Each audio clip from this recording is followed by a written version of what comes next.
ஒரு பவுலில் மாவு எடுத்திருக்கேன். இது 300 கிராம் மாவு எடுத்திருக்கேன். கோதுமை மாவு, உப்பு தேவைக்கு, கொஞ்சம் ஜீனி சேர்த்துக்குங்க.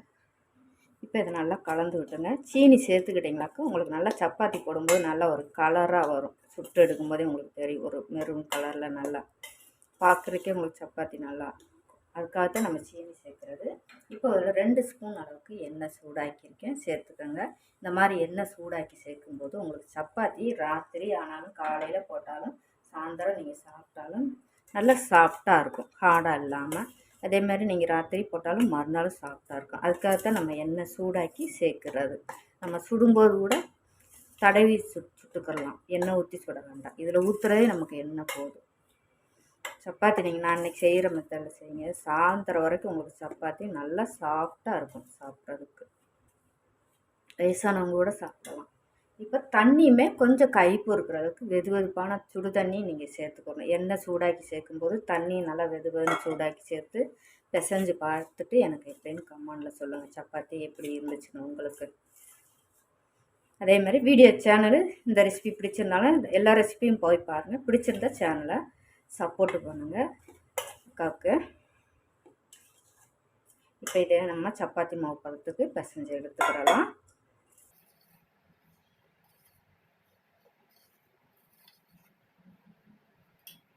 இப்போ நம்ம சப்பாத்தி மாவு நல்லா பிசைஞ்சு எடுத்தாச்சுங்க. நல்லா சாஃப்டாக இருக்கும் நமக்கு. உங்களுக்கு கையில் இந்த மாதிரி தண்ணி சூடாக்கிட்டு எண்ணெய் சூடாக்கி ஊற்றி பிணையும் போது கையில் நமக்கு மாவு பிசுக்கு பிசுக்குன்னு ஒட்டாது. இப்போ இது இருக்கட்டும். இப்போ இதில் ஒரு கைப்பிடி அளவு தேங்காய் துருவன்னு எடுத்திருக்கேன். இப்போ இதை ஒரு மிக்சி ஜாரில் சேர்த்துக்கோங்க. நீங்கள் எவ்வளோ குருமா வைக்கணும் நீங்கள் அதுக்கு தக்கன நீங்கள் தேங்காய் சேர்த்துக்கோங்க.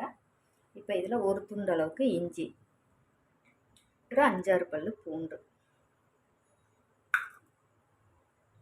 ஒரு 5-6 சின்ன வெங்காயம். இப்போ இதில் 1 டீஸ்பூன் சோம்பு, 1 டீஸ்பூன் கசகசா, ஒரு 5-6 பல் முந்திரி பருப்பு, இதையும் சேர்த்துக்கோங்க.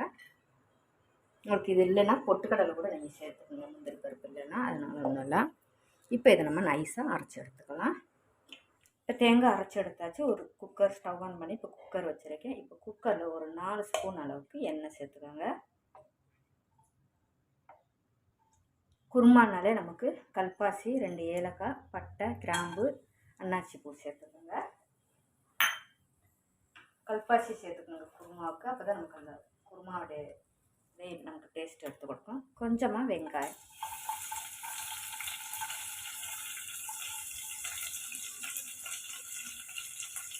இதில் காரத்துக்கு மிளகாய், ஒரு 3 மிளகாய் எடுத்துருக்கேன். வெங்காயத்தையும் பச்சை மிளகாயும் ஒரு 2 நிமிஷம் வதக்கி விட்டு எடுத்துக்கோங்க. இது கூட காயெல்லாம் கட் பண்ணி எடுத்துருக்கேன். நம்மகிட்ட என்ன வெஜிடபிள் இருக்கோ நீங்கள் அதை சேர்த்துக்கோங்க. வெஜிடபிளாக நம்மளுடைய விருப்பம் தான். எது வேணாலும் குருமாவுக்கு என்ன காய் போடணுமோ அதுக்காக நீங்கள் கட் எடுத்துக்கோங்க. இப்போ இதில் நான் இருக்கிற காயை நான் சேர்த்துருக்கேன். பச்சை பட்டாணி, பீன்ஸு, பட்டை பீன்ஸ் இருந்ததுனால ஒரு 5-6 சேர்த்துருக்கேன். கேரட்டு, உருளைக்கிழங்கு எடுத்துருக்கேன். இப்போ வெஜிடபிளுக்கு தேவையான உப்பு சேர்த்து வதக்கி வச்சுக்கோங்க. இப்போ காய் நல்லா ஓரளவுக்கு வதக்கியிருக்கோம். இப்போ இதில் நம்ம தக்காளி, ஒரு தக்காளி எடுத்துருக்கோம், அதையும் சேர்த்து வதக்கி வச்சுக்கோங்க. வதக்கிட்டு 1/4 டீஸ்பூன் மஞ்சள் தூள், 1 டீஸ்பூன் கரம் மசாலா தூள், 2 ஸ்பூன் மல்லித்தூள்,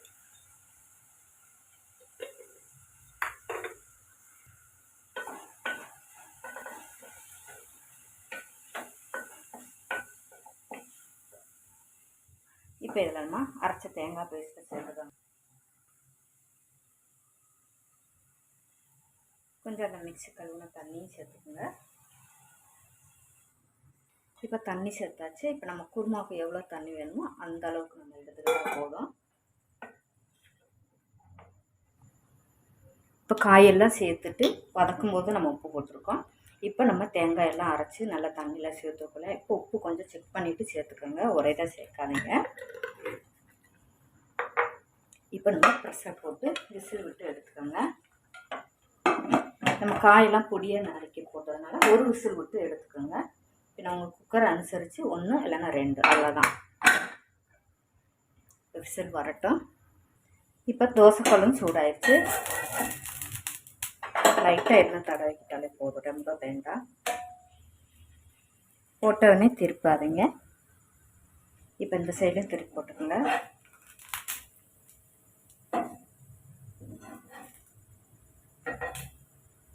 இந்த சைடு நமக்கு லைட்டாக எண்ணெய் தடவி கொடுத்தா போதும். ஊற்றிலாம் சுட வேண்டாம். ஏன்னா நம்ம எண்ணெய் ஊற்றி தான் பிசைஞ்சிருக்கோம். எண்ணெயே தேவையில்லை அதிகம்.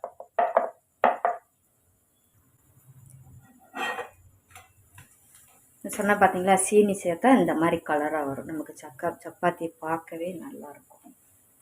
இதுக்கு தான் நம்ம சீனி சேர்க்குறோம், இந்த மாதிரி கலர் வர்றதுக்காக தான்.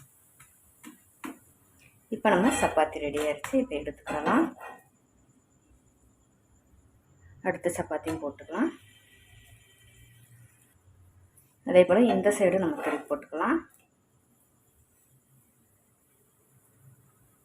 இப்போ நம்ம சப்பாத்தியும் போட்டு எடுத்தாச்சு. நம்ம குருமா மசாலாம் போய் ரெடியாக இருக்குது. இப்போ நம்ம எடுத்துக்கலாம்.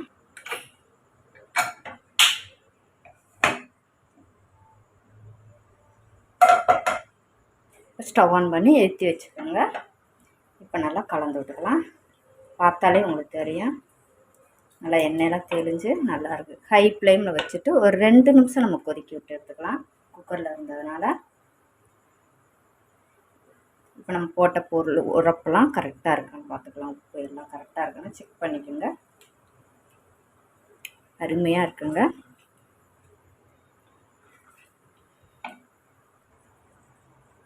இப்போ நம்ம நல்லா கொதிக்குது.